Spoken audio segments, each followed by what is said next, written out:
Okay. So we would like to dedicate this class to Esther Polsky's father and grandmother, in loving memory of Chaim ben Moshe Meir and Emma Bas Nachum. They should have a aliyah, their neshama should have an aliyah. It should be a good better. It should be a good advocate for your family. And we should have Mashiach, should be reunited with your loved ones. Okay. So this week's parsha is Parsha Shemos. And this is the first time in Chumash Shemos is when Hashem refers to the Jewish people as his children. And he doesn't just say, that we are his children, but rather he calls us B'ni B'chayri, which is like the oldest child. And Rashi says it's an expression of greatness. Now, Baruch Hashem, we're all mothers, right? And think for a second, what is your relationship with your older children or your oldest child and your youngest or your baby? So shout out. Yeah, that's all you gotta say. Okay, so if we're, we love all of our children. That's a hard one. We expect more from the oldest, We okay? appreciate the young ones more. We value, like we realize, like we see, That's the time. we see what we like, understand it more, and we appreciate and 100%, 100%. So, of course, we, all love our children. And of course, the older ones may say, oh, how come you love the younger ones better? If there's an argument between two children and you always tell the older one, please, can't you just give the Chromebook to the younger one? Like, you have such power. You're the only one in this family that can make peace here. If you give your menshi to your younger brother, no one else has that power except for you to bring peace to this house. Can you please give in? And why is it that you always the older ones have to give in to the younger ones, and you love them better, you love them more?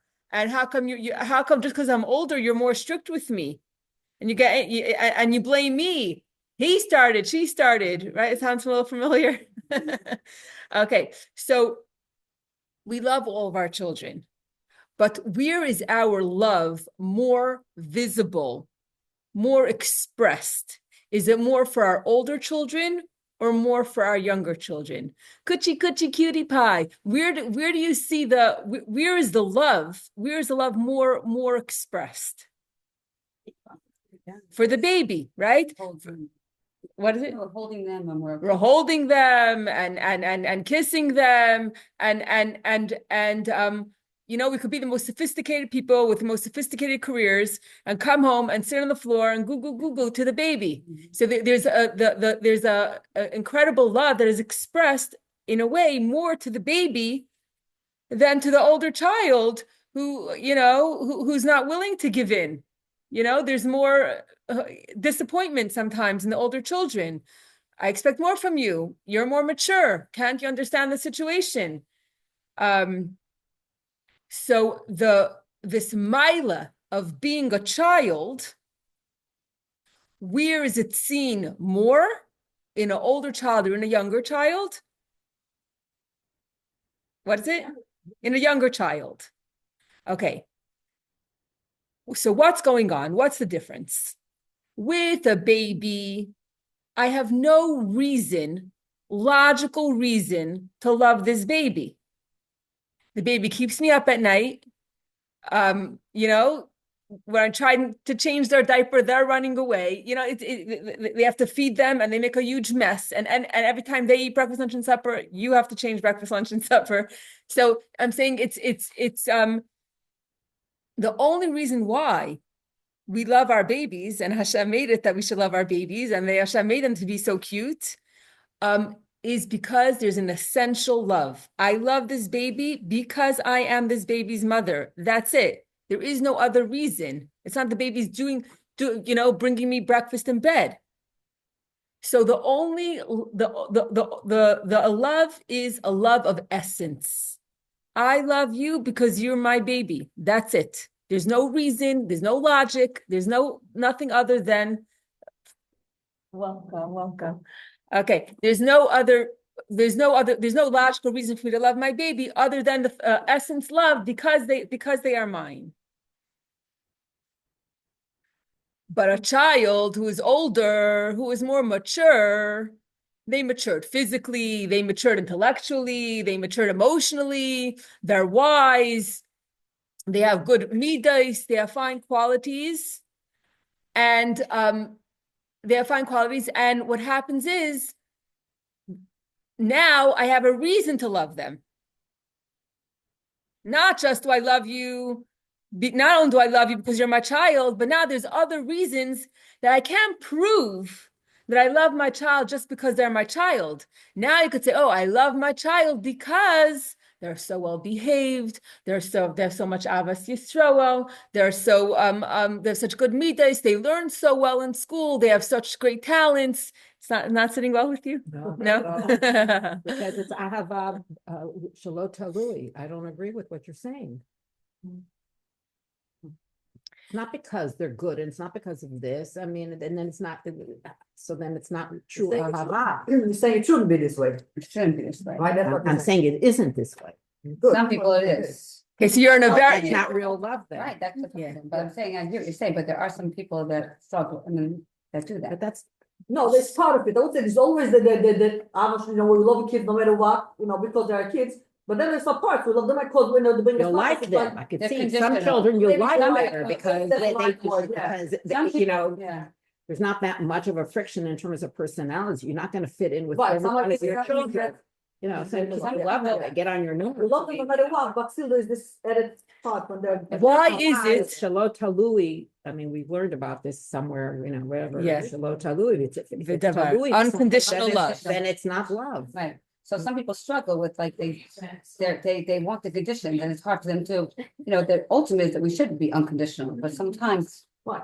people, Always I think it's just, they want the kids to get the best Misstated. on the test, and they want the kids to do excellent, and I then. think it's misstated to say it's not love.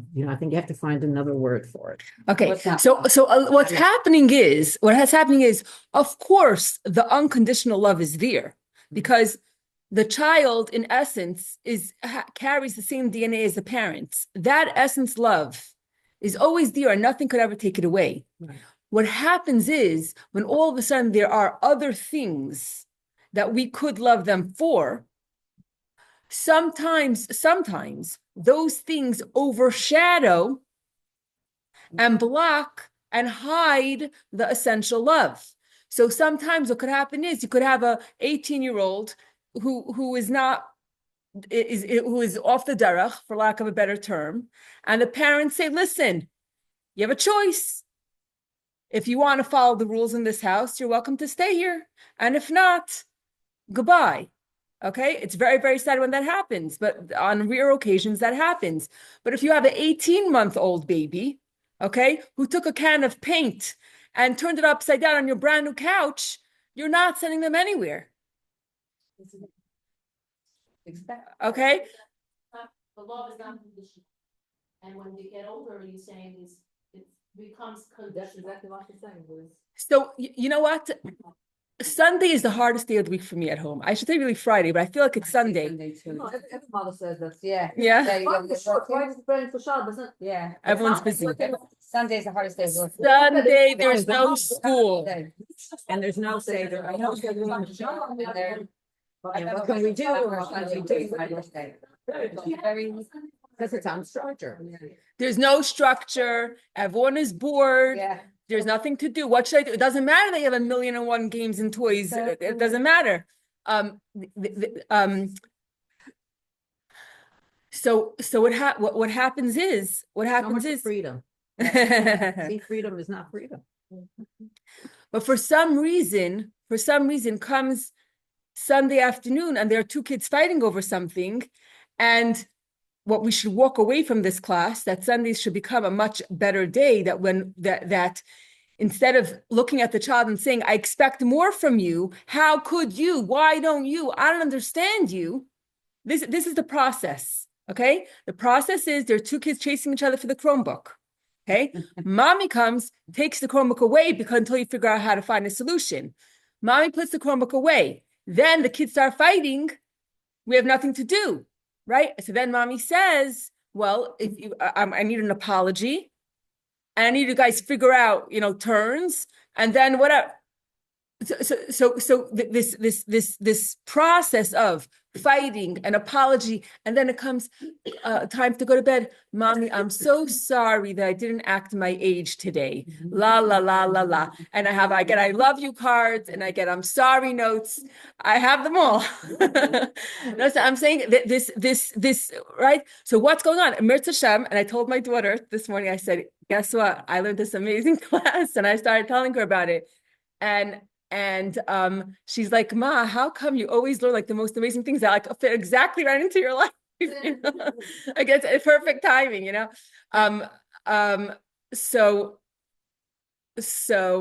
the funny thing is that while I'm struggling with the kids, my husband every few months is another meeting about opening a school, and he's at a meeting about opening a school, and I'm thinking to myself, opening a school, we can't figure out how to take care of our own children. Don't talk about opening a school. Let's figure this out. Like, what's going on? This totally makes no sense. So, and then where's the next available parenting class? Like, I've been doing this for 22 years and I still can't figure it out. Like, we're going crazy. Well, but you know what? Torah comes and with the words B'ni B'chayri Yisrael and gives you all the parenting classes and all the self-help books that you ever need is right here in 3 words in the Torah. And what's happening is that we're forgetting at that moment of disappointment, we're forgetting that I love my child because they are my child, and it doesn't matter. And of course, I would love them to share and but this anger, for this anger of why can't you, whatever XYZ, give in, help out, peace and quiet. Peace and quiet. All mommy wants is no fighting, right? And we're forgetting the essential love for the baby, for the baby, that love is there no matter what. And for the older kids, it just gets overshadowed with all those expectations. And yes, it's wrong. It's wrong. And we're going to walk at it here, and we're going to be more patient with our older children, and we're going to plan ahead of what structure we could have on a Sunday that we shouldn't have to come to this. That maybe we have to actually put some time and effort and maybe money and whatever into planning what a Sunday should look like. Yeah. And all this we're literally getting a lesson on parenting from the Torah. And it makes so much sense, but yet I never saw it in this way. Okay, so now we're going to continue. So in the young child, for the baby, the essential love is shining because the baby hasn't developed intellect or a refined personality. Go ahead. There's another reason also. Go ahead. From a psychological and also from a Torah perspective, for sure. It's because a child is so totally dependent on you. So when somebody's very dependent on you and you give, the idea of love, fostering love is by giving, not by taking. Okay. Mm-hmm. So an infant is totally dependent on the mother. So you're giving, and with that giving, the love is very it becomes exponentially greater. Yes. The older kids don't need you so much anymore in a different way. So they don't want to need you anymore. They're striving for their independence. So they're putting merchakim between you and themselves. That's the reason why the love shifts. The love shifts, and sometimes it's harder to love the adult kids when they're becoming independent and they're not exactly like you, and they have different opinions and they have different things that they want to do. They're actually pushing you away. Yeah, but you're right. And we are supposed to separate ourselves. Let them. That's kind of like, well, you have to. You have to let go. Some parents have a hard time doing that. Yeah. Well, sometimes they're pushing you away and you see them going into the dangers. We have to it's so many nuances. It's not easy. Yeah, but it's part of the growing up process, for a child to push himself away, especially because it's written somewhere, I don't know where, but when you give somebody so much, when you help somebody much, they develop a certain amount of contempt for you because they were dependent on you. And that goes against the grain that I need you. It's like, I hate you because I need you. I need you, but I hate you. Oh, my. I had a therapist that once struggling with my kid, and she told me to do this exact exercise. Picture her, go ahead and put her in that carriage, all the love that comes up, and to help me like to see the inside. Like, it was part of my work. Yeah. Like, every time I thought I had a picture in that video. Wow, that's so That was the work. interesting. That's so Keep on interesting. remembering her, when she's like, to remember how she loved me, loved as a baby. Go back to those memories. Wow, Help bring it up. wow. They That's say so that about interesting. couples. Remember why Yes, why you married them. you married them, what it felt like when we were Yes. dating, you know? Yes, yes, yes, yes. Right. Okay, so okay, now we're gonna continue. When a young child, when they honor their parents, is it because they feel that, oh, this is the right thing to do? Or is it because it's just natural? This is my father, this is my mother. I trust my parents. If they tell me to do something, even if I don't understand it, the younger children, they might cry when it's bedtime, but you tell when you tell the 3-year-old it's bedtime, they might not like it. They'll go upstairs to their bed and they'll cry about it, but they're going to ultimately, they're going to listen because they haven't figured out yet how to outsmart the parents with their seichel and their midas. You know, this is my mommy, this is my tati, tell them what to do. You know, just have to listen. It's more natural, more natural. I always I always remember this as a kid. My mother, every morning, she would put on the radio, she would say the weather, it's going to rain. It didn't matter if there wasn't one cloud in the sky, but I would take my boots because if I didn't, it would rain. You know? So this Kabbalah soul, it's a natural thing for the younger they are, the younger they are, the more natural it is for them to listen because this is my parent. I trust them. It's a natural thing. And the older they are, the older they are, then they could have kibbud aim because they understand that it's the right thing to do and to have, to be very meticulous and kibbud aim.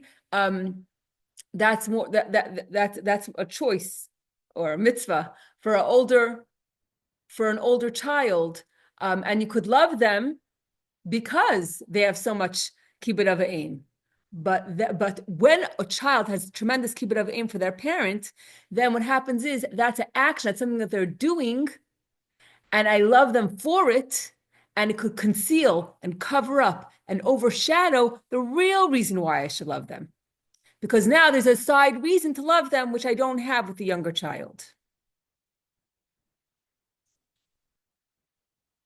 She was something like that a few months ago. And I said, I was telling you part of the share that you said that every child has to feel that their mother will always remain their mother. Yeah. And my mother said it to me out of her mouth for the very first time. Wow. I will always be your mommy, and I promise you, I started. Wow. Isn't that funny at this age? Yes. I still need to hear that from her. Yes. Yeah. Yeah, It was so. Mother and mother, and father. That presence to that little kid, really.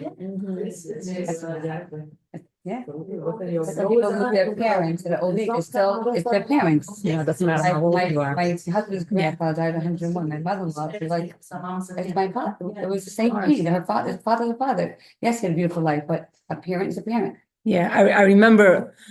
I remember I visited a dear friend of mine. She was 26 years old. She was in a coma in the hospital, and I only visited her once, and she passed away after 9 weeks. And she left a 1-year-old baby. When they talk to you. Yeah, one that I talked about. One that they came Yes, to help with yes, the. yes.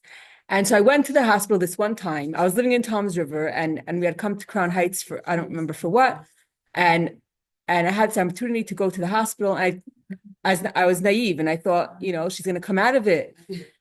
And when at the end of when I was leaving, so my friend Rachi, her husband was there, and her mother was there. So we gave the mother a ride back home, and I was just talking, and she was telling me how the baby schedule, because the father, the father was in the hospital constantly, and the baby had whatever the baby's routine was.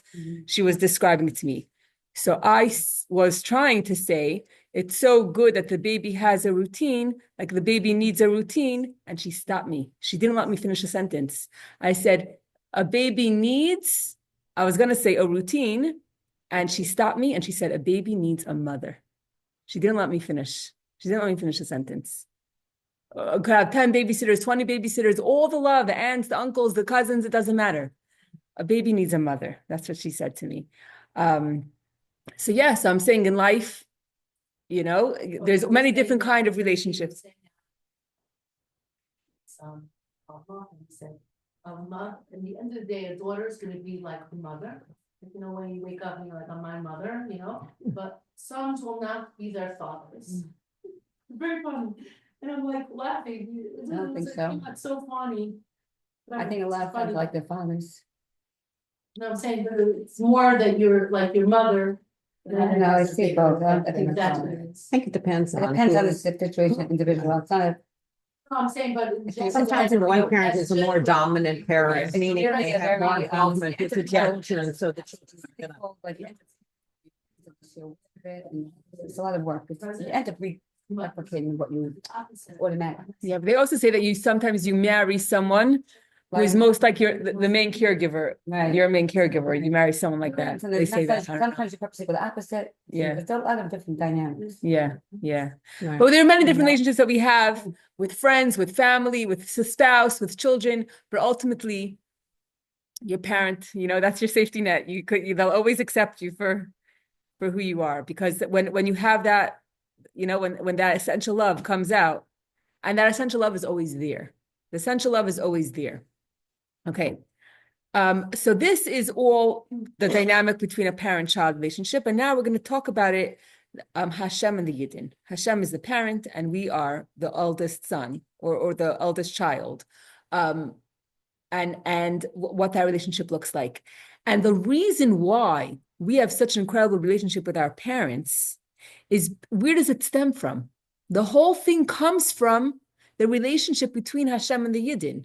And only because that's the source, and only because of the relationship between Hashem and the Yidden, therefore, from that relationship evolved the relationship of a parent and a child. So when we look, so a parent-child relationship is a perfect mashal to a relationship between us and Hashem, because us and Hashem, that's where it all comes from. So when we want to know what that looks like, we can look at the parent-child relationship to understand the relationship between us and Hashem, because that's where it actually stems from. So with us and Hashem, there are two types of love. There is the love of a parent and a baby, and there's a love of a parent and an older child.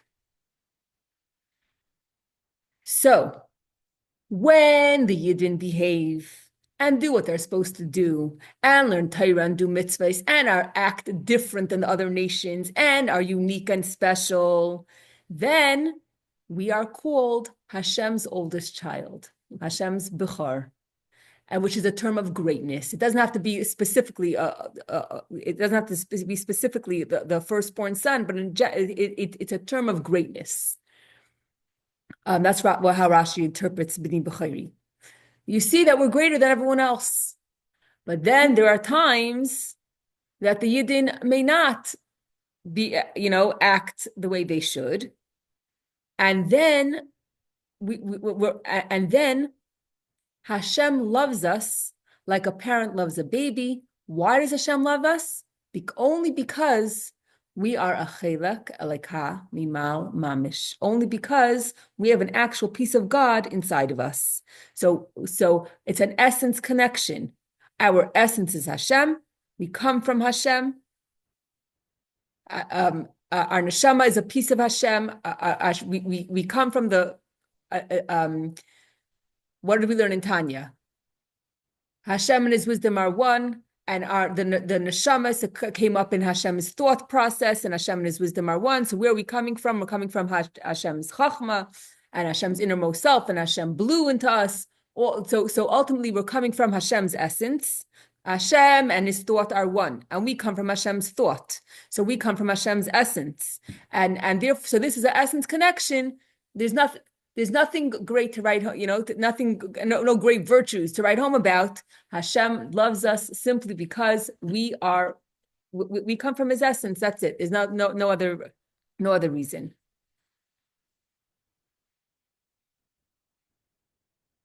It's in this week's parsha. In what the context? Excellent. Let me. We got a chumash, and I'll. Yeah. Okay. I'll find the pasuk. In this week's parsha, it's Shemos 4:22. We can look it up on Chabad.org. 4:22. Parak Dalid. Pasuk Chaf Beis. Okay, whatever is easier. And so at this level, when we are like a young child, like a baby, then Hashem doesn't forsake the Yidden. And even if we sin, even if we do something wrong, Hashem considers it that it was by mistake and then we didn't do it maliciously. That's the second type of relationship that we have with Hashem when we are like a young child. That's the reason why he can forgive us. Yeah. Yeah. Because we know we did it out of Shtus Ruach. Yes. This is. Thank you. Okay, right here. V'amarta al Parai, Kayamar Hashem b'ni b'chayri Yisrael. So this is the conversation that Hashem is having with Moshe, and Hashem is telling him, here he's saying, yeah, okay. Hashem is speaking to Moshe and telling him to go and save the Yidden from Mitzrayim. And Hashem tells him to take the staff in his hand. Then Moshe returns to his father-in-law and he says he's going to his brothers in Egypt. And I'm going to see and see if they are still. Oh, okay. And see if they're still alive. And Yisro says to Moshe, go to peace. Lech l'shalom. Then Hashem says to Moshe and Midian, go return to Egypt, for all the men who seek your life have died. So Moshe took his wife and sons, mounted them on the donkey, and he returned to the land of Egypt. And Moshe took the staff of God in his hand. Hashem said to Moshe, when you go to return to Egypt, see all the wonders I have put in your hand, and perform them before Parai. But I shall strengthen his heart, and he will not send out the people. So you shall say to Parai, so said Hashem, my firstborn son is Israel. So I say to you, send out my son that he may serve me. But you have refused to send him out. Behold, I shall kill your firstborn son. Yeah. In other words, like you're messing with my firstborn. Yeah. That's what the message is. The message to Pari is you don't know who you're messing with. Yeah, I remember we had this also. We spoke about this. You don't know who you're messing with. You're messing with Hashem's child. Let them go. Free the hostages. Let them go. Yeah. Yeah. Wow. So, yeah. Okay. So Hashem relates to us in two different ways, either as a young child or as an adult child. And we also, when we serve Hashem, there are two ways that we could serve Hashem. One way is called Kabbalas Ol. Kabbalas Ol means that I may be a wonderful individual who has learned a lot of Torah and done a lot of mitzvahs, but I view myself as a young child. Compared to an infinite God, I am nothing. I'm very humble. And when we serve Hashem, when we consider ourselves to be a young child, then Hashem's essence love that he has for a young child, that is very revealed. But if I serve Hashem, and I think I'm so great, I learn Torah, I do mitzvahs, look how wonderful I am, I'm so great, then how is Hashem going to interact with me? In a way like he interacts with an older child, that you expect stuff from them because they matured physically, emotionally, spiritually, intellectually, and you expect more, which is that in itself. We could stop here. So he's going to be more exacting with them. it and less depends. forgiving with this. Yeah, it depends. How are you serving Hashem? Are you serving Hashem and saying, are you serving Hashem like a young child? Then Hashem will act like a baby with bittul. Yes, with bittul. With gava. Then Hashem will treat you like he treats like a parent would treat a baby. If you have gaiva, if you have ego, then Hashem will treat you. Then Hashem will treat you with a more exacting way, like you expect more from your child. Like even like a younger, older child, like an 8-year-old, 9-year-old, you can have like a deep conversation. Like so interesting to like they believe so much. So pure. There's a purity. It's not really innocent. It's just a glass of silver. It's a purity. It's a purity. Yeah. I'm saying it's like glass of silver. Yeah, yeah. It's not so complicated. The older they get, the more. That's because of the intrusions. Yeah. But reminder. They have sometimes better clarity than we do as adults. Yes, yes. So this past Shabbos, my family, we were very lucky. We had a Shabbaton. There are approximately 70-something Chabad shluchim in New Jersey, in the state of New Jersey. 70? Wow. At least. And they had a Shabbaton and they invited all the families to come to this hotel for Shabbos. Which hotel? We're here. It was the Delta. It's like an hour from here. It was an incredible Shabbos. And as you were leaving, I overheard one Chabad rabbi speaking to another, and he says, you know, so you have to just imagine. I'm saying everyone is there with all their children. It was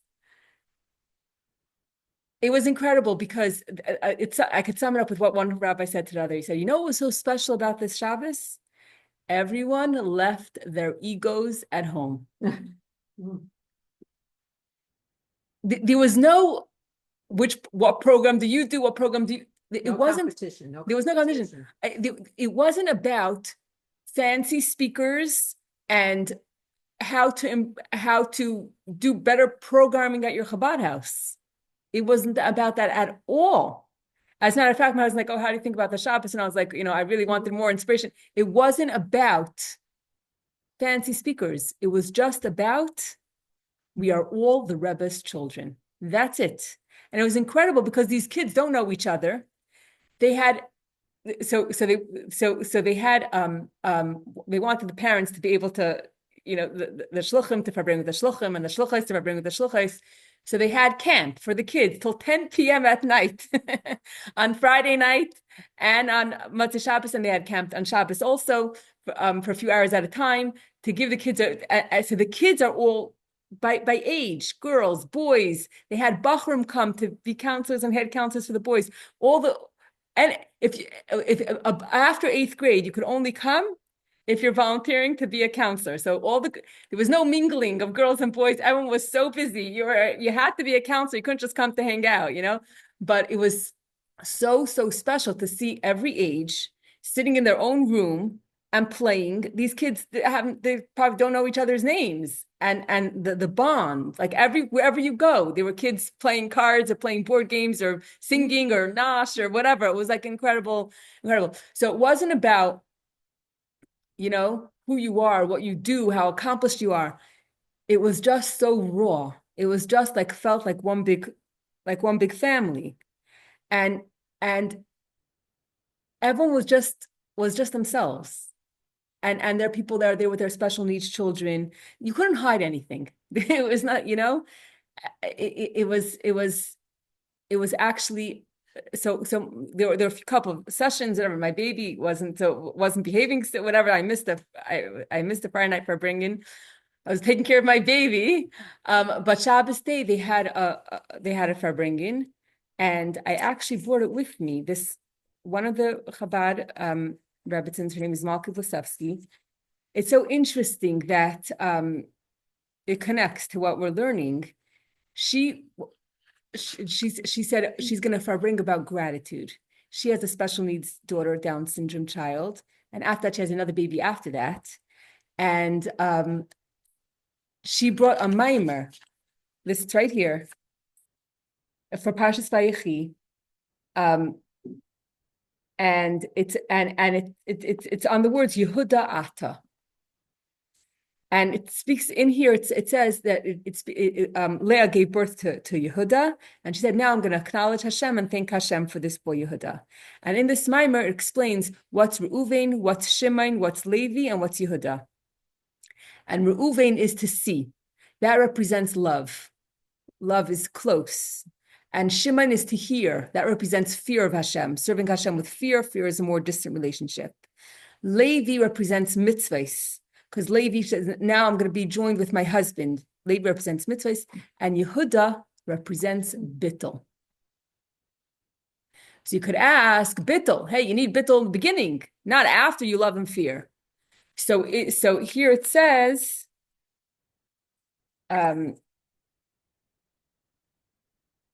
okay, after these three phases of divine service comes Yehuda, who is given his name because this time I will acknowledge God. Haida, acknowledgement, reflects bittul, as indicated by the verse, and she ceased giving birth. It's not of action, she ceased giving birth. It's a stop. It's being it's bittul. It's not doing anything actively. It's not love. It's not fear. It's not doing mitzvahs. She ceased giving birth. She had 4 children and she stopped. This rung transcends the 3 services mentioned above. The 3 services mentioned above reflect movement on man's part, while Yehuda is identified with utter bittul. From other sources, it appears that man's bittul is not the highest level of divine service, but is instead the beginning and the foundation of divine service. To explain, there are 2 levels of bittul. So basically, there's a bittul before you start your Avodah, and then there's a bittul that comes after the Avodah. And she was saying that on Shlichos, and everyone in their own life, what happens in the beginning when we're 20, when we're 30, we're running, doing. We're running a marathon. We don't have a second to take a breath. And then it comes a stage in our life when we stop and reflect and we pause and we have true bittul and we realize that we're not in control of anything. That Hashem is, that Hashem is in charge. When we're running and doing, we feel like so much is in our control, that so much is in our hands. But then it comes a time that we have this bittul after the Avodah, the Yehuda, when you stop and you acknowledge, you thank Hashem, you have gratitude, and you have a tremendous bittul where you realize that Hashem is the only one that's in control, and you can take a step back, and you're not running. Of course, you're still doing stuff, but you're doing it with a different mindset, which we're going to talk about I'm trying to tie the 2 things together, which we're going to talk about right now. What is this new kind of mindset, this higher level of bittul? And the reason, and she's saying this with the fact that she has a special needs daughter. She was describing that when the baby was born, they didn't know that she had Down syndrome, and she brought the baby home and presented the baby as a healthy child. And then only after the parents knew that she had Down syndrome, and they processed it, and then they, told their children. And her own, what is it? Interesting. And such visible signs. I mean, it's always. I don't know. That's what she was saying. Basic tests and hearing and things, right? No, it's usually visible signs. I mean, Also the hands. the heart and sometimes in the facial. But I guess it's accepted every rule. Absolutely, there's every rule. Yeah. And this woman, this Rabbi Malki Blasevsky, her own married daughter, who's also on Shlichus now, was in the room. And she described, and she said that she saw other people, she had other friends who had a Down syndrome sibling, and how it was for their family and how it was for her family. And she said that the fact that her parents were so, how they embraced the situation, accepted. It was just, to hear from the daughter who was right there. But I'm saying, and she said, I was never the kind of person that volunteered for friendship circle yeah, I never thought that that Hashem would give me this challenge, this gift. But this concept of bittul, that when a person realizes that it's not my choice and it's not what I think and it's not in control, but rather there's a bigger picture. Hashem has his reasons, and that comes with maturity. It comes, so there is a advantage to maturity over a baby. But she said, oh, so people asked her how was the experience? Like, were you like angry? So she said, if I would have been 20, 30, then that would have been the first reaction, to be why me and how horrible and whatever it is. But it happened to her later in life, and she said that she was describing that this concept of bittul, this on one hand, this Yehuda, on one hand, you thank Hashem for everything, and on the other hand, this accepting and this humility. Hashem, it's not about me. I'm here to serve you. Okay, so we're going to talk about this. We're going to go back to the teaching. The question of the teaching is, if the relationship with Hashem is so much greater, when we have the attitude of a baby, and Hashem expresses his love to us like a parent loves the baby, then why is it the first time that Hashem is saying that we are his children, why does he say, the oldest son, Bni B'chayri? You should say, my child, my baby, my young child. And there's a lot of times in Torah that Hashem speaks about Yidden as a young child versus B'ni B'chayri, my oldest son. That's the question that's the question that the Rebbe asks. Okay, now I'm just gonna read my notes now. Okay.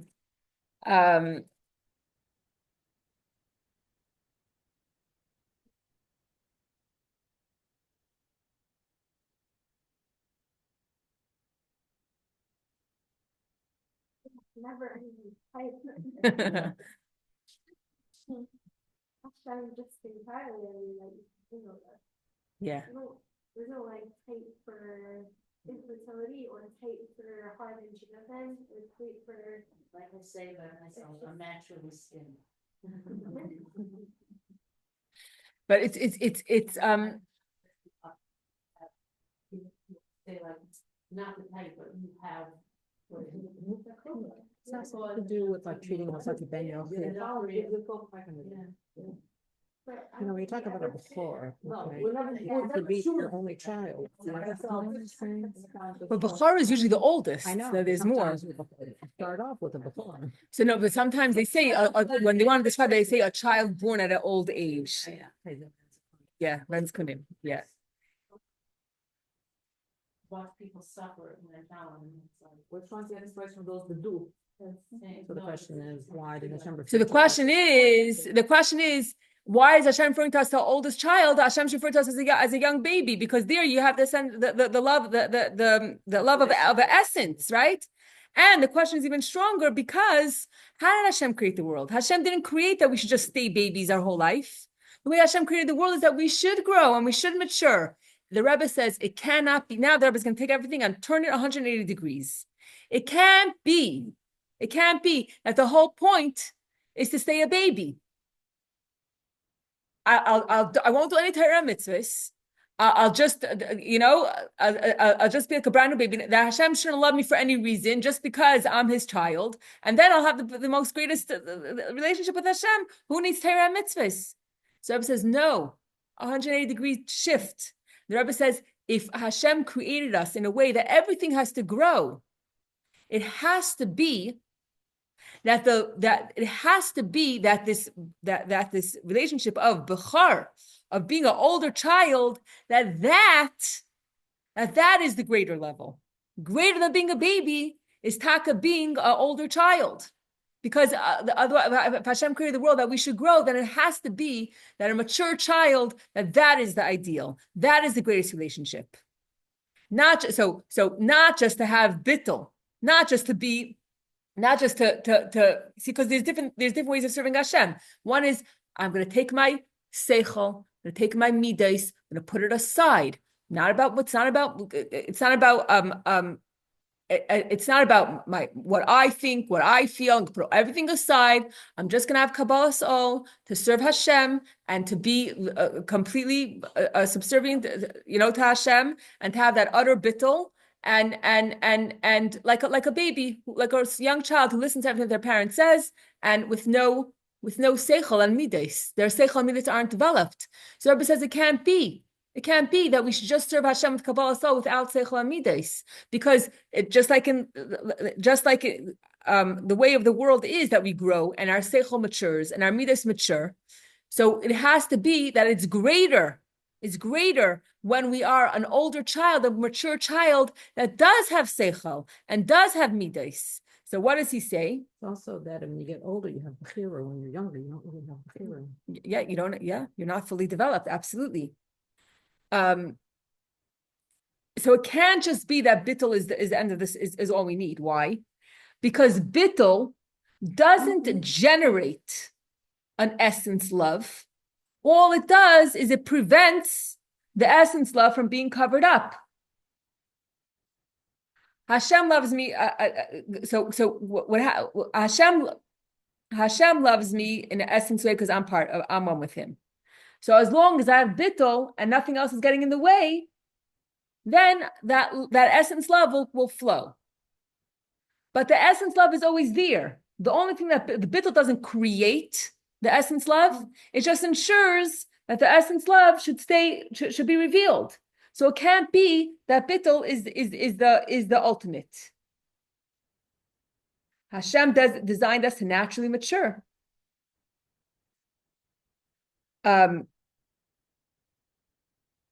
So the Rebbe explains that to use your seichel and to use your midas, and when you use your seichel and you use your midas, it's not because I understand and I feel and I'm so great, but that the seichel and midas that why do I understand Torah? Why do I have love and fear for Hashem? Because that's Hashem's will. This is the next stage of development of bittul. The lowest level of bittul is that I have to put my feelings and my understanding aside and do what Hashem says. A higher level of bittul is that my seichel and my midas are incorporated in the bittul, which means that everything that I do is only because I want to serve Hashem better, and it's nothing about me and my ego.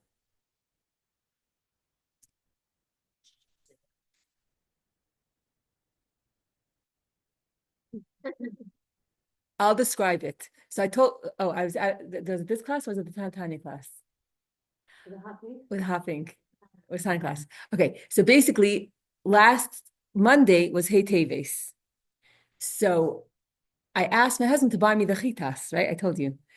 I wanted a regular plain chitas that has, just the English. I wasn't asking for anything fancy. And he came home and he was so excited, and he brought a pearl pink chitas, very, very light, like a very, very light pink that's almost like a pearl color.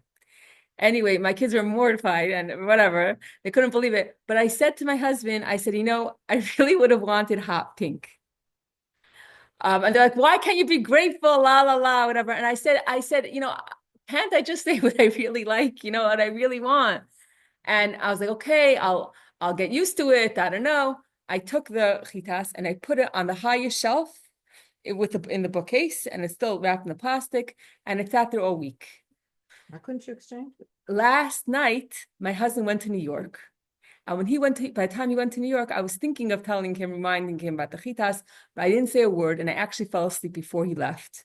My parents are still in Israel, so I have to, whatever. They needed someone to sleep when I was over 18. So my husband usually goes Monday morning. He went Sunday night to sleep with my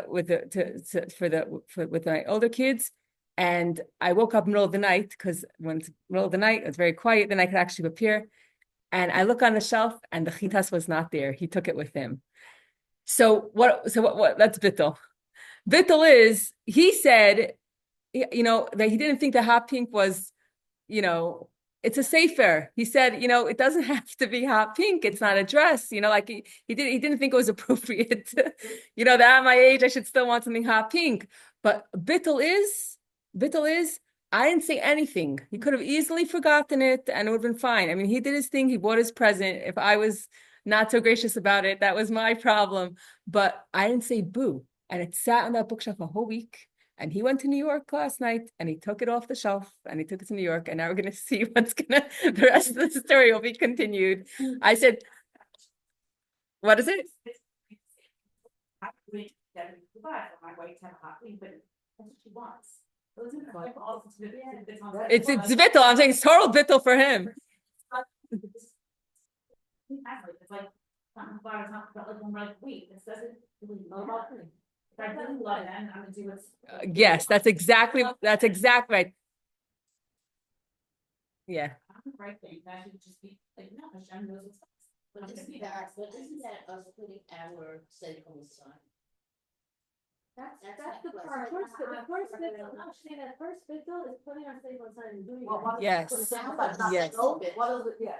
Not that I mean, you're in much, but then you're like. Is it me trying to understand my husband's point of view? It's a very good question. How do you see? Understanding it, because you can't really understand. Like just like her husband can't understand why she would want to rock pink. Right. You don't have to understand it. That's the first bit. That's the first bit though. It's putting your ego aside. Give her what she wants, even though it doesn't resonate with That's you. you putting your sake on the side. So that's what I'm asking. You're saying, Well, there's a don't level, I'll tell you what serve him with your sake. there's a level of And aligning your I'm not understanding. learning and training your seichel to, based on your experience and knowledge, to align with, let's say, Hashem's seichel or your husband. Like, my husband's an accountant, he's calculated, everything is numbers. As much as I might see life differently, okay, so the first bit though, well, the second bit will be like, think in a numbers way, because that's how it thinks. That was my I question. think. Well, maybe it's Not me, but that's his brain is numbers. If I could put myself in a Trying to number understand mindset, what you're thinking. then it's his. It's not what to be honest, what I want, like my husband, my husband should be your husband, Right. that is the level of. So maybe I don't know, but maybe if I would have accepted that chitas in the color that he thought was, most fitting for his wife, maybe that would have been the higher level of bittul, where we're. Maybe it would have been great a bittul for him to call you and say, what color would you like? You buy a gift for yourself or you buy a gift for somebody else? Seriously. But to accept it graciously and say, and to see it from his perspective, to use your seichel on your midas, and maybe to get used to it, and maybe to change, It's very, very hard for the heart. It's very hard. It's very. Well, I have to understand, because not one is better than the other.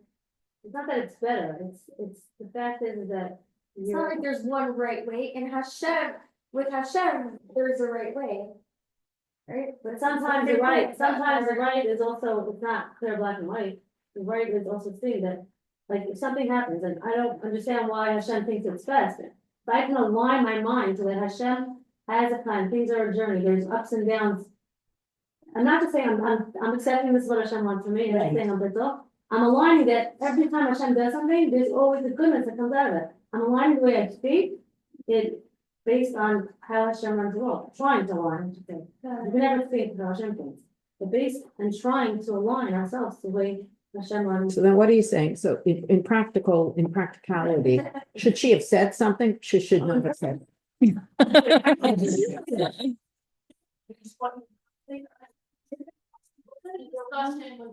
No.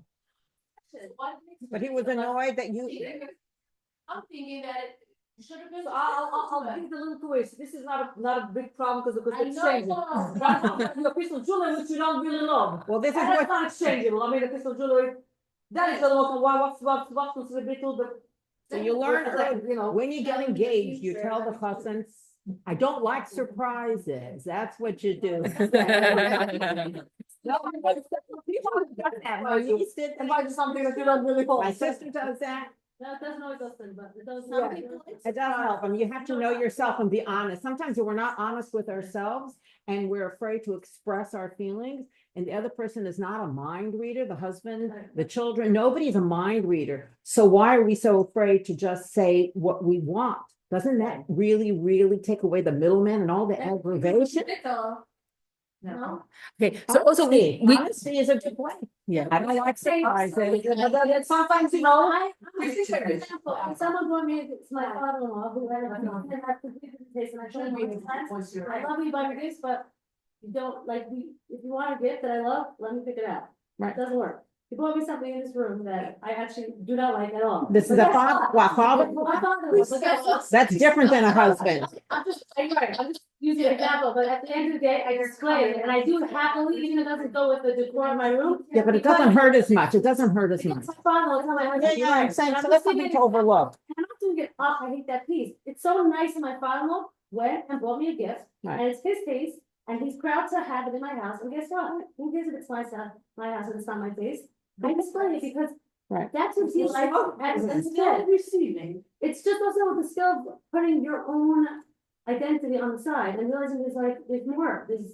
Not only Not that, yeah, just tolerating it, but appreciating it, and But Bela, the thing is, you didn't take it personally. If it were your husband and you would have had this whole, precondition, then it would have been that you are not listening to me, you are invalidating me, you're not validating my feelings. so that's where the building on top, so that would become significant not to make it into all turnaround. Is honest with us, and we should be honest with our spouse too. Absolutely. Shem is honest with us, he tells us exactly what we want, Exactly. and we should be able to be honest with our spouses. I agree. And I'll just send my husband Amazon links. But you know what? But you know what? But you know what? I'm sure. I don't think it's That's how can I lie to myself? Also, It feels like- but they think differently, so like, even though you can be clear, and of course, you should be honest and say it. But there's still gonna be times where they did something, because according to their stakehold, it made sense. And we can say, okay, thank you, or we can not just be tolerant, but appreciate that they did it in their method, even though it's completely different than our method. I think what Rizzi need as differentiation, I feel like that makes it clear. When it comes to the outcome, not in the conversations where you could be honest, but in the outcome, you could choose to be with them. Right. Right, that's. the Yeah, because thing. it's done deal, you know, Not in- it's already done deal, you know. Right, in conversations, Yeah. please be honest. Absolutely. The day of my son's wedding, my husband bought me a sitter. It was like hotish pink, like a pink. Yeah, okay, really size, small size. Like a $20 sitter, like every girl gets. And I was like surprised, I was like, I hope I was like, what? And besides the note was more than anything, but I was surprised. I was really surprised, but I was like, wow, I don't really have my own sitter. I have like a sitter that's like whatever. I was like so like appreciative. And then it was really just, he wanted to buy me stuff. The sitter wasn't ready, he had ordered a sitter, gorgeous, came a few weeks later. Stunning, like a mint green suede, like stunning. The letters are like, right? And I'm like, wow, imagine I would have said that, like, what are you thinking? This is like a sitter for like a 10-year-old, you know? Right here. You really did go out of his way, because he wanted to come with something, and he didn't want me to like think that so whatever, and it was like. So I adapt it, so I don't like jewelry, so not rings, I don't like, cause I lose my rings always, and not the most, I mean, we married for 30 years, I don't even know my rings, I really don't do it.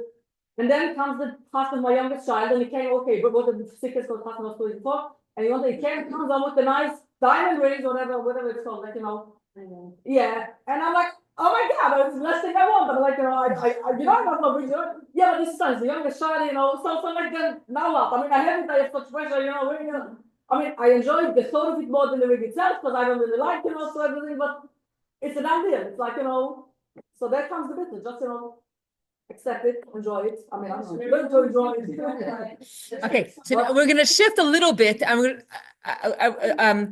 We're a bunch of talented, amazing women. Let's try to think of an example, because we were talking a lot about will, but now we're trying to think of an example of doing something just bittul because you have to do it versus doing something and your seichel and your midas are involved in the process. Meaning that you're using your seichel and your midas and it's incorporated in the bittul. Can we think of such an example?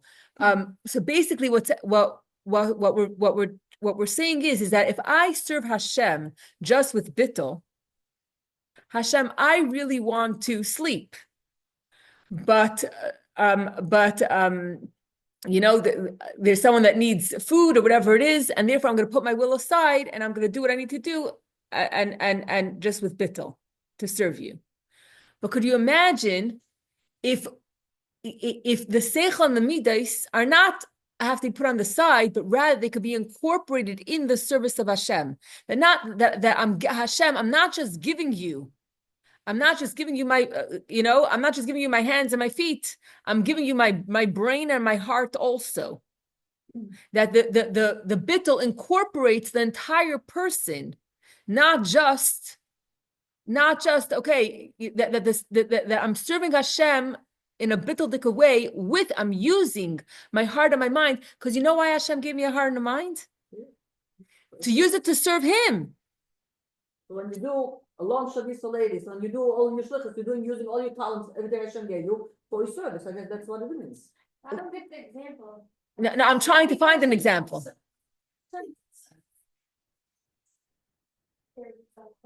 Okay. Yeah, there's Okay. always a fine line of how much. It's all in the attitude. It's all in the attitude. If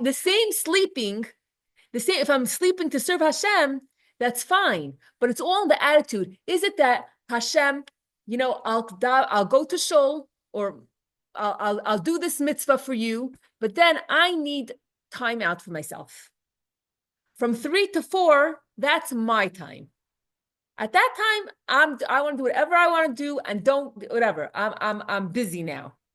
Versus that 24/7, my entire being is to serve you. Versus, I'm going to show up. I'm going to show up now, and I'm not going to show up another time. I'm showing up here, and I'm not showing up there. The question is, the serving Hashem as an older child means that I'm serving Hashem with all of my abilities, all my intellect and my emotions. Everything is mature, and I have talents, and I have abilities, and I have so much to offer and to give, and I'm using all of it. I'm serving Hashem. I'm serving Hashem with all of it. It's not self-serving. It's not that what covered am I going to get, or how accomplished I'm going to feel, how great I'm going to feel. That it's not about me, but rather that the whole me. I'm giving Hashem the entire me.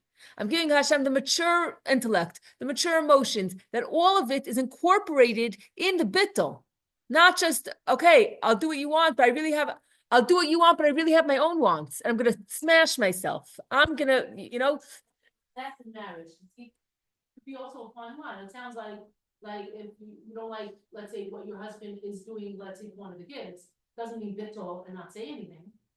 You know what I mean? So you have to be smart. You have to be able to state your needs. So use your, you're not like this little child that's subjected, So I'm just trying to think of an example. Let's see something that is important to speak up to. I have an example, but I'm still struggling with the concept. Okay, go ahead. But it's not in like a sentence. Whatever, go for it. Or, like, my husband would say that host a lot of people. Bittul would just speak to host. But bittul with seichel and midos is to figure out how to do it in a way that works for me, how to make it enjoyable for me, with a good attitude. Absolutely. I think that's a beautiful example.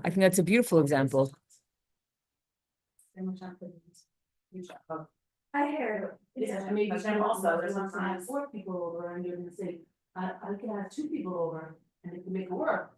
It doesn't mean it's not difficult. Right.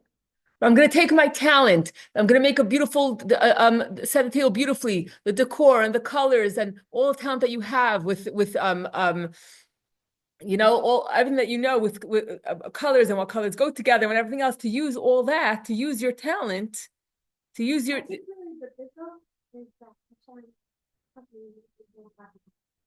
Yeah. And you might well not get along. Yes. Make things warm. Yeah.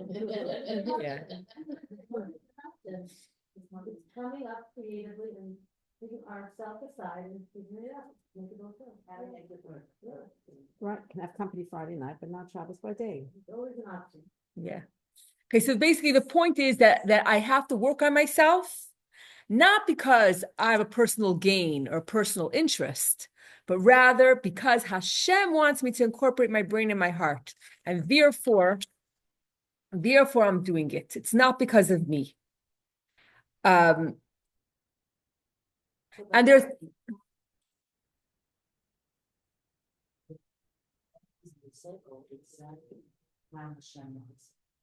And that's how we're serving them. Yeah. So we definitely need to use our seichel to know how to serve Hashem, absolutely. And actually, there are 3 different categories of mitzvahs. There are chukim, eidos, and mishpatim. There are mitzvahs that we do to commemorate things like Shabbos and Pesach, and then there are that we can understand the reason once the Torah was given. Then there are chukim, which we don't understand at all, and then there's mishpatim, things like not to kill, not to steal. Those mitzvahs, not to kill, not to steal, Hashem wants us to and each of these mitzvahs, Hashem wants us to do it when we're able to understand, to yes, have that understanding piece, but at the same time, simultaneously, not to kill, not to steal, not only because I understand that doesn't make sense to hurt anybody, but also because Hashem said so. So I'm using my mind, and at the same time, I have that bittul, that why am I not stealing? Not only because it's not nice and it's going to hurt someone, but rather because Hashem said so. Like people said, and they just do it naturally. But also Or they get a halakha said, and they do it properly. So you can that with us. Yeah. Sometimes good comes naturally. It's not. You're not serving Hashem like that.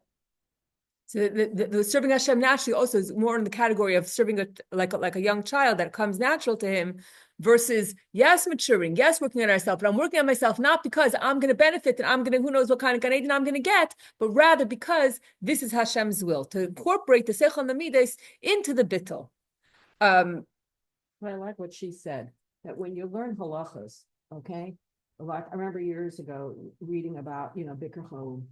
People do Bikur Cholim, but many times they do it in such a bad way, meaning in not appropriate way, that you're actually being mitzayer the cholah, okay? Either you're doing Bikur Cholim for yourself, so you have to learn what to do. It says, don't go in the morning, don't go at night, you go in the middle of the day. Do what's good for the person. Find out what's good for the other person. Don't do it just because you want to do it, because then that's all ego. Right. Same thing when you're going to be Menachem Oval to know how the right way of doing it. Inside, you need learn the intention. Like The intention, absolutely. Both sides. It's the exact same when we walk in, walk out. It's the same. Looks the same. Yes. But it's really not. It's not the same. That's what's in our heart, in our brain, like 100%. And then we raise it. And that's actually that's like the best thing, because we know it's not really about anyone else, about me and him, not. Right. I think that's why I was trying to with that. It's not really an inspiring being on your level, it's already a being on your level.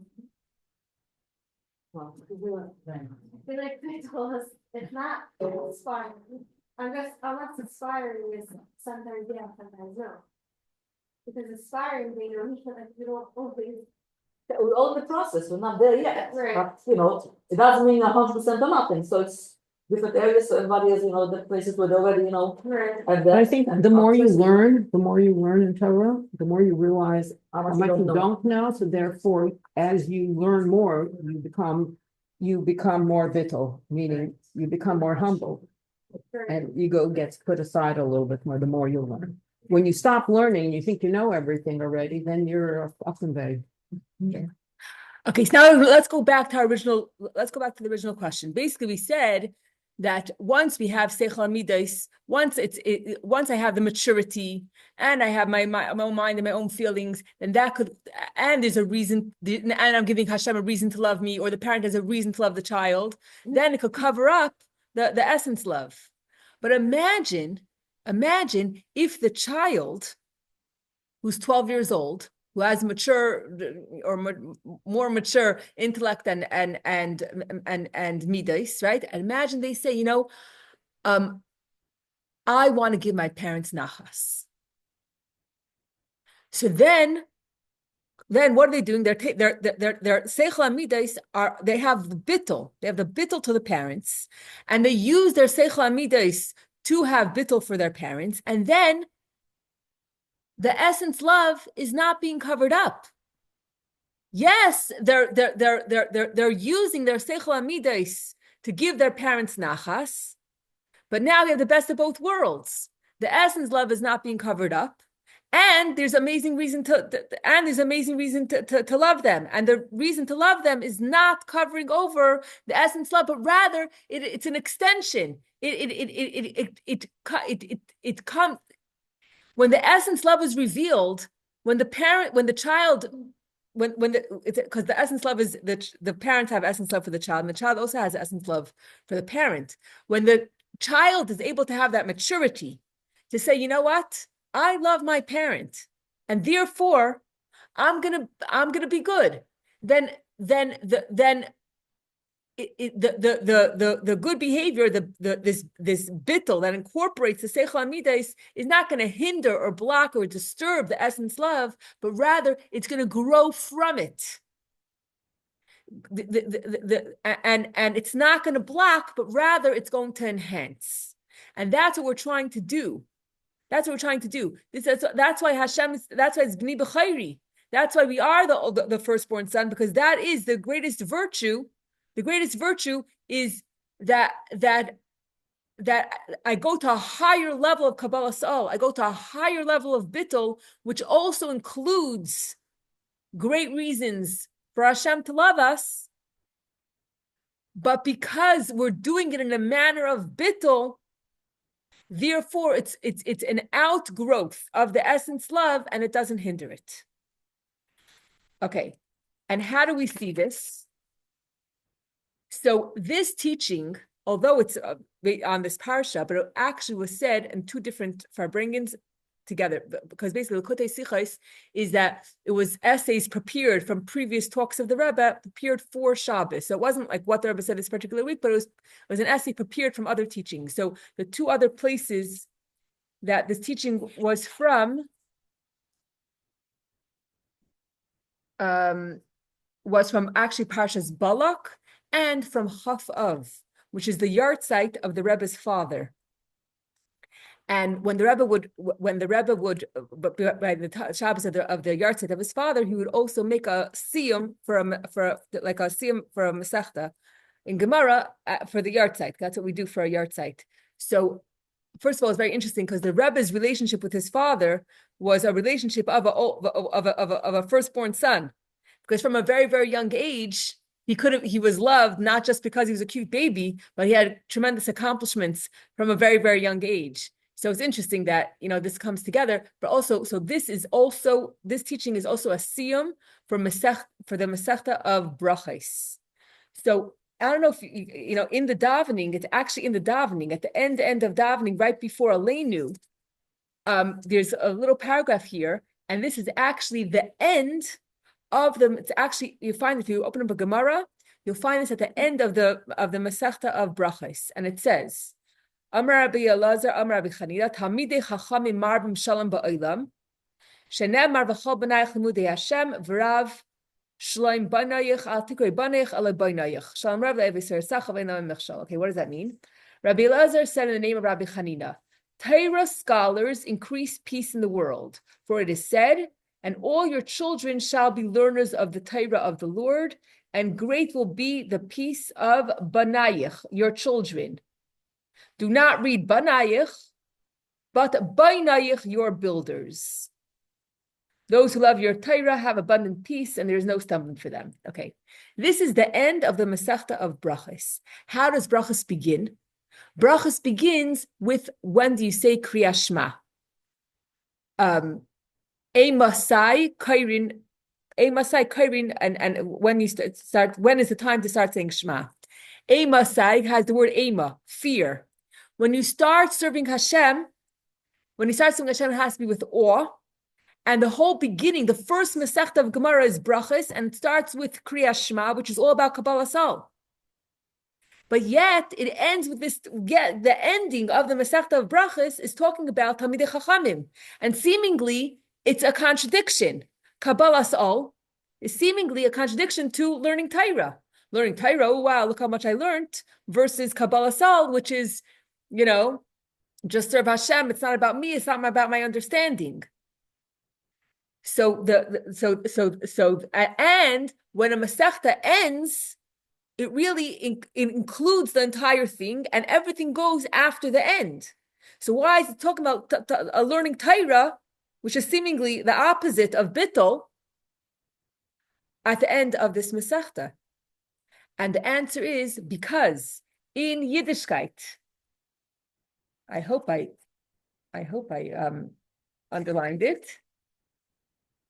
In the Jewish experience does not separate between learning Torah and having bittul. We have to learn Torah in a way of being Hashem's child. We have to learn Torah in a way that my essence is one with Hashem. And that propels everything that I do that should be for Hashem. So very simple. Bainayich is Hashem's builders. Those that learn Torah are compared to Hashem's builders. But in order to be a builder, in order to learn Torah, in order for the Torah to be proper, you have to be a child. You have to be a young child, meaning that you have to always remember the essence love of a Yid in Hashem. That's how you learn Torah properly. So Torah learning and Kabbalah Sal, Torah learning and bittul are not two separate things. But if you're a child, then you could be a Torah scholar. It comes together. The child is the first piece, and that's why it says when it says when it says that don't say children but say Torah scholars, those are builders. Whenever you have that kind of phrase, it doesn't take away from the pshat, from the first meaning. It's children and it's builders. You have to be a child. You have to be a child, and you have to have that essence love, that bittul, that Kabbalah Sal, in order for you to be a Torah scholar, because that's a higher level of bittul when you could take your seichel. You could take your seichel, you could take your understanding, you could take your feelings, and not that the seichel and feelings are separate from Hashem Chas v'Shalom, but that it's incorporated in your avodah.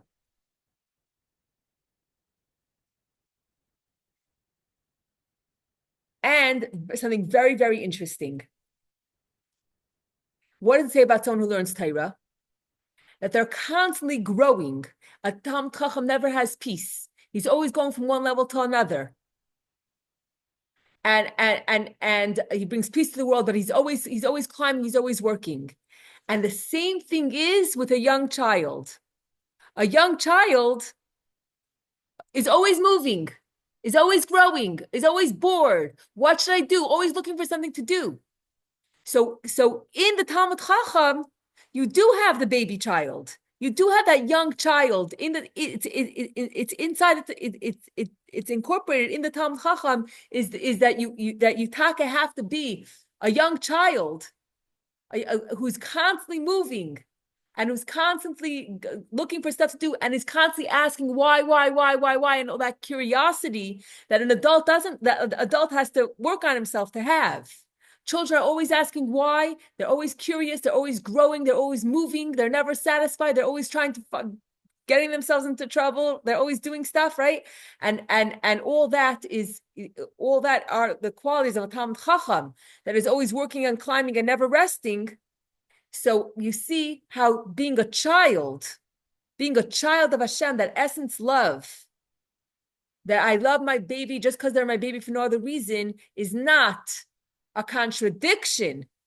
It's not a contradiction to being a Talmid Chacham, but rather that they go hand in hand, that they work together. And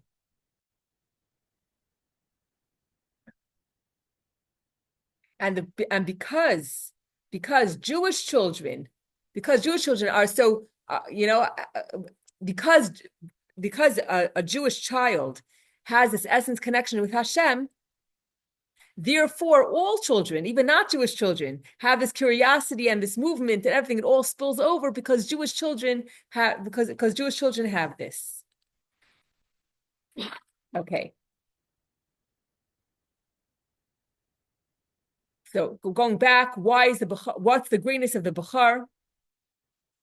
He develops love and fear, and it's not separate from his core value of being Hashem's child.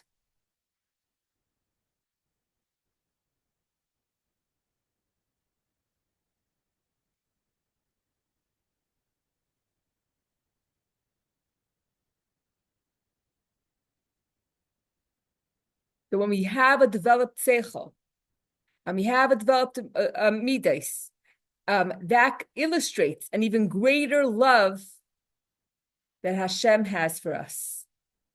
Okay, so this is the ultimate. This is how we're going to end it. When in the Torah, Hashem wants to show us His tremendous love for the Yidden, then it will say that Hashem's love for us is like a young child. When it's focusing on Hashem's love for us. But when you want to focus on the greatness of a Yid, then you say that the Yidden are the firstborn son. The Maila of the Yid is when he takes a Seichel Amidas and he incorporates a Seichel Amidas in his bittul, in his service of Hashem. And when it came to Matan Torah, when the Yidden were taka great and did work on themselves and did to receive the Torah, so there again we're called the firstborn son, because that is where you see the Maila of the Jewish people. You see the Maila of Hashem when He says, "Oh, I love you like I love a baby," but you see the Maila of the Yidden. You see the Maila of the Yidden when we are called the firstborn son, because it means that we use our Seichel Amidas on top of the bittul. We incorporate in a bittul, and the essence love, it's an outgrowth of the essence love, and it doesn't block and conceal the essence love, but rather it actually makes it even greater. So how now, in this example of Hashem telling us to be the third, show the goodness of you. A good question. How does it show the greatness of the Jews? He's not talking about he's saying this example. And this Yeah, so he's saying because he's telling Parai, the Yidden are so great. The Yidden are so great. He's focused. He's not saying let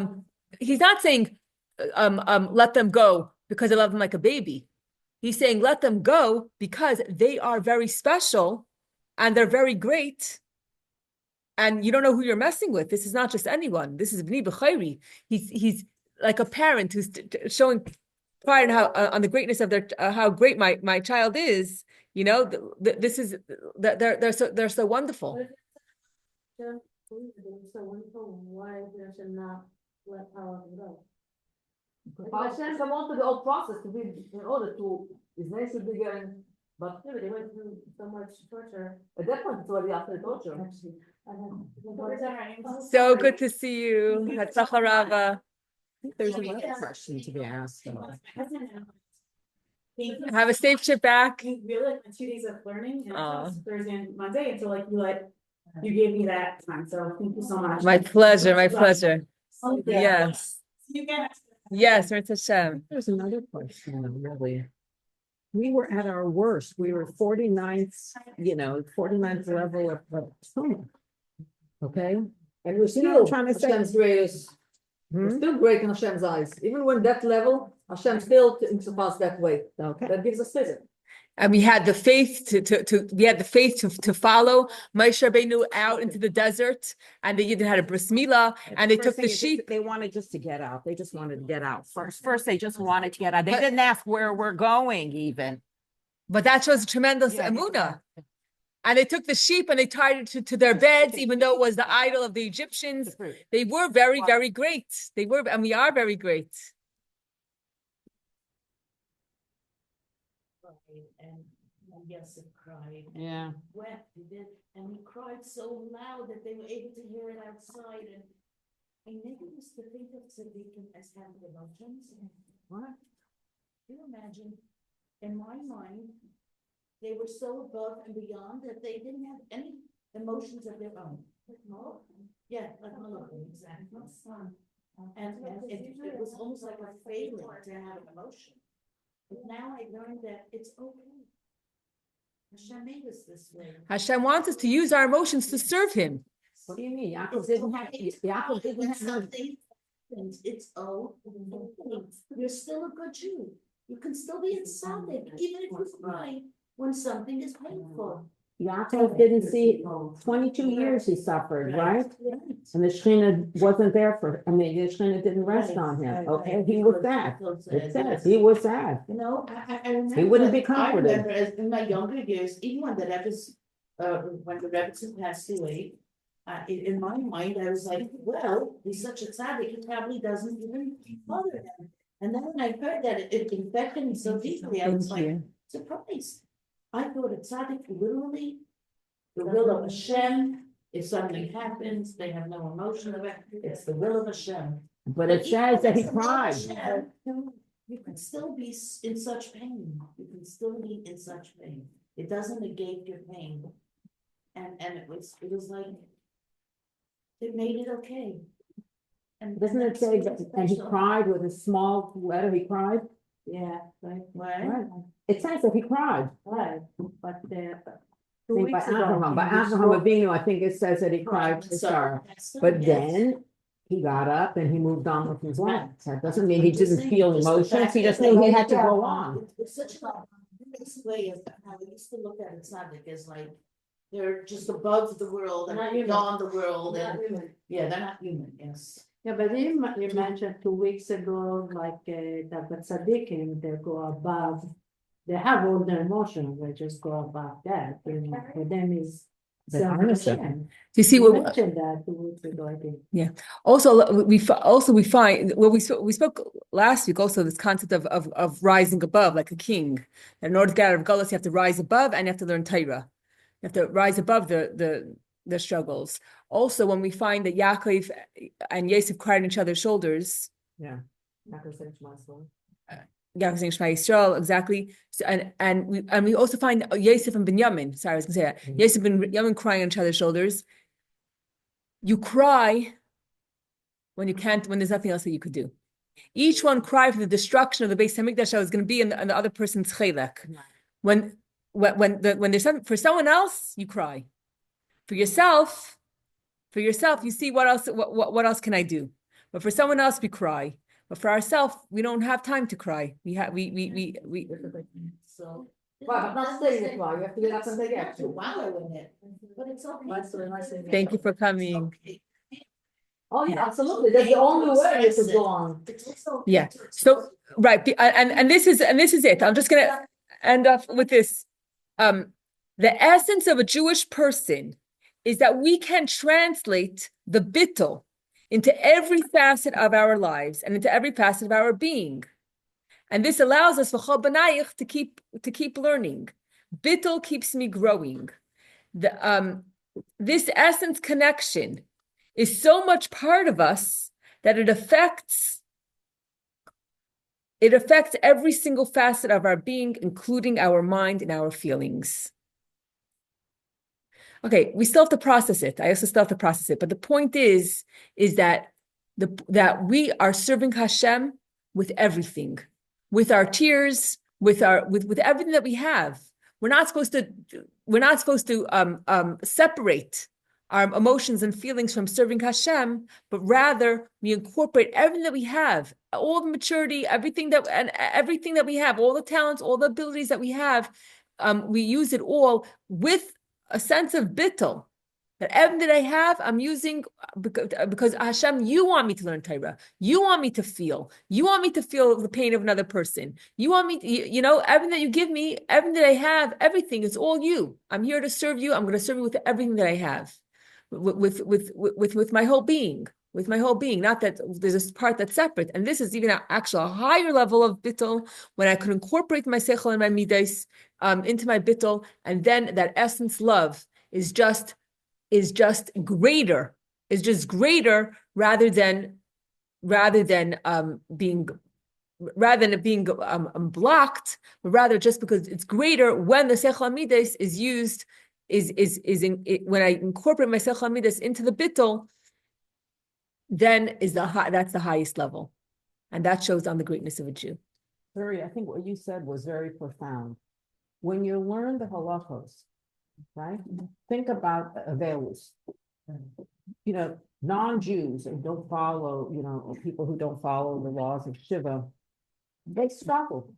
Am I crying enough? Am I feeling guilty enough? Am I We don't have to worry about that. If I feel it, if I don't feel it, I'm doing what it says in the Shulchan Aruch. Okay, you cry this time, then you get up, and then you have the 30 days of this. It's all laid out for you. You don't have to worry about what you're feeling, what you're not feeling. You're allowed to. It tells us exactly what we're supposed to do. So the more you learn, the easier it is to compartmentalize. This is the time for this. But this is a time for sorrow, even within the same day. If like, think about what some of the rabbanim who are, really community rabbis, they can go to 2 funerals and 2 weddings. How are you supposed to dance at a wedding and then cry at a funeral? But that's what we're supposed to do. Right? Absolutely. Yeah. I heard something amazing about gratitude on the way I was driving. So this rabbi from Florida was telling, he had a guest, one of the people from Israel. So this guy was within not a soldier, but the security from the community, and right away they started, when the attack, their issue was okay, but they went to another settlement, and unfortunately they were much more terrorists, and some of the guys on the floor were killed. He was shot. He had his vest in, but he was shot. A bullet came through the side, went through his, split it with whatever, all the internals, the hole in the lungs, and then his spleen, and the kidney, and he was bleeding, and he was sure he's going. So of course, first thing he said, he was screaming Shema Yisrael, and then he finished. He realized he's still conscious. So it's like, he has a few more moments to say the last things before he's going to die. And so he started saying, "Thank you, Hashem. Thank you, Hashem, for giving me this life. Thank you, Hashem, for giving me the wife, the kids, and just keeping thank you, Hashem, and still he's alive. And Baruch Hashem, he survived. It took about 2 hours to rescue him, and in the 4 hours that he was got to the hospital. But after a lot of whatever, he did survive. And this rabbi was saying, like, for all of us, not to wait for the last moment, to say thank you. Live with gratitude, every moment, not wait for when the life is almost gone. And also this person, I mean, like, when best moment, not like, why me and why, like, I'm coming out to sacrifice my life, and but just, thanking Hashem of all the goodies. So this is just, mindset that, we have to keep in mind. The gratitude. That's that's and the gratitude comes when we have the bittul and we let go. Comes together. That's Yehuda. And the more gratitude you have, that opens up the channels for more brachos. 100%. 100%. And I had my grandson over. Whatever. Said his stomach, so he didn't stop eating the whole time. So whatever, it's okay. Then afterwards, I took him. So I was, waiting for him to say thank you. And it's like, so I said to him, think about it. I says, if you help somebody and they don't say thank you, do you feel like helping? Do you have cheshek next time to help them? Really? If somebody really thanks you, they have cheshek to do. Right? Thank you. And that's Feel good. And that, and that's very basic, but this is basic too. 100%. Thank you for what you have. He wants to give you more? that he wants to let you know. Yeah. Well, you're such an asset to our class. Yes. Thank you for being there. My dear. Oh, thank How are you doing? How are you feeling? you. Yeah?